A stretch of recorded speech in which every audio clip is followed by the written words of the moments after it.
अस्सलाम वालेकुम नाज़रीन, मैं हूं आपकी होस्ट सना मलिक। आप देख रहे हैं आज की कहानी। आज की कहानी में जो शख्सियत हमारे साथ मौजूद हैं वो ज़िंदगी में इस कदर इस हद तक परेशान है कि मैं चाहती हूं कि आप ख़ुद देखें वो इस टाइम जिस सिचुएशन में है। मुझे लगता है कि वाकई के जितने लोग इस चीज़ को देख रहे हैं इसको सीरियस लें, इनकी मदद करें। सबसे पहले उनसे बात करते हैं और फिर उनकी कहानी उनके मुँह ज़ुबानी सुनते हैं। अस्सलाम वालेकुम माँ जी। वालेकुम अस्सलाम। माँ जी, आपका नाम? नहीद। नहीद बेगम। ये दोनों आपकी बेटियाँ हैं? हाँ जी, मेरी बेटी हैं दोनों। ये दोनों कितने साल की हैं? ये 29 साल की है, ये 27 साल की है। इन दोनों में से बड़ी कौन है? ये आशा है बड़ी। आयशा बड़ी हैं। इन दोनों को मसला क्या है माँ जी? इसको बड़ी आशा को हड्डियों का गठिया है और छोटी को पट्ठों का मसला है। और हम पट्ठे खींचे गए हैं, इलाज बहुत ज़्यादा करा रही हूँ, इधर से फ़र्क नहीं पड़ रहा इधर से इलाज का। पैदाइशी है कि पैदा होने के बाद? पैदा होने का। ये 4 साल की थी, ये 10 साल की थी तब ये तकलीफ़ हुई इनको। पहले बिल्कुल ठीक थी, कोई बीमारी नहीं थी इनको, कुछ भी नहीं। चलती फिरती थी? चलती फिरती पढ़ती थी। ये 2.5 साल की स्कूल में चली गई थी, इतनी लायक थी। तो इनकी क्वालिफिकेशन क्या है? इसने 10 की है और उसके बाद वैसे FA किया तो उसमें एक सप्ली आ गई। उसके बाद ये पापा की डेथ हो गई, ये पढ़ने नहीं जा सकी। कोई लेके जाने आने वाला नहीं था, पेपर दिलाने वाला नहीं था। ये चल फिर सकती हैं? हाँ, ये थोड़ा बहुत चल फिर पेशाब वगैरह चली जाती है। इसको गोद में उठा के लेने के जाना पड़ता है। मेरा बेटा आता है जॉब से तो फिर उठा के लेके जाता है, फिर वॉशरूम करती है ये।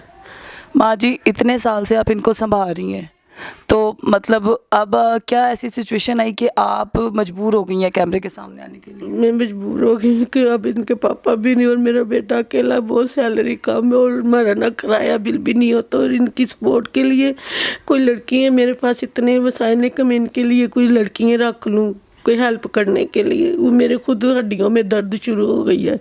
मेरे पास इतने नहीं है कि मैं अच्छे हॉस्पिटल में या अच्छे इलाज करा सकूँ। तो मैं बस यही कहती कोई सपोर्ट हो जाए, कोई घर इनके लिए बन जाए, ये किराए पे रूले ना। बेटा मेरा कहाँ लेके फिरेगा इनको? माँ जी, इनका इलाज पॉसिबल है? बाहर कहते इधर तो बहुत कराया, इधर इतना नहीं। ये है, पहले बहुत ज़्यादा बीमार थी। ये शुक्र है कि इलाज कुड़की अस्पताल इलाज से थोड़ा बहुत चलने लग गई है। ये इसका भी कोई दुनिया की जगह नहीं इसकी छोड़ी, कोई फ़र्क नहीं। सब कह रहे हैं कि इंग्लैंड इसको भी आए, वो कह रहे इधर इलाज है। अगर बाहर कोई करा दे इलाज, मेरी बच्चियाँ ठीक हो जाए और कोई घर ले दे हमें, तो ये भी मेरी मेहरबानी होगी। नाज़रीन, आपने देखा कि कितनी परेशानी दुनिया में, बेशक बहुत ज़्यादा परेशानी है, लेकिन हम जिन लोगों की वीडियोस लगाते हैं, बताते हैं, वो कम से कम अपने हाथ पाँव इस्तेमाल कर सकते हैं, चल सकते हैं। ये वो लोग हैं जो ज़िंदगी में बहुत ज़्यादा मोहताज हैं। ये तो अपने हाथ पाँवों से भी मोहताज है। खुदारा इनको जो देख रहा है, बेशक नेकी का अजर अल्लाह पाक की ज़ात ने देना है। ये वो सफ़ेद पोश लोग हैं जो यहाँ पर आने तक के लिए बड़े मजबूर होते हैं। आप देखते होंगे हम बहुत सारी इस तरह की वीडियोज़ लगाते हैं जिसमें काफ़ी लोग परेशान होते हैं। मैं कहती हूँ ये 100 में से 10% भी वो लोग नहीं है जिनको हम आपके सामने रखते हैं। पता नहीं कितने ऐसे लोग हैं जो इतनी परेशानियों में घिरे हुए हैं। बहुत से लोग हमारी वीडियोस देख के स्किप करते हैं। बहुत से लोग सोचते हैं कि शायद स्कैम है, पर ये स्कैम नहीं हो सकता। आप खुद इस चीज़ को देख रहे हैं। मैं बात करूँगी आमना से। अस्सलाम वालेकुम आमना। वालेकुम सलाम। आमना, कैसी हैं आप? ठीक हूँ।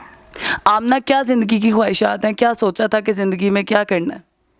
सबसे पहले तो अल्लाह का घर देखना है। अल्लाह का घर देखना ख्वाहिश है? हाँ जी। चाहती हैं कि पाँवों से चल फिर सकें? जी। इनको जो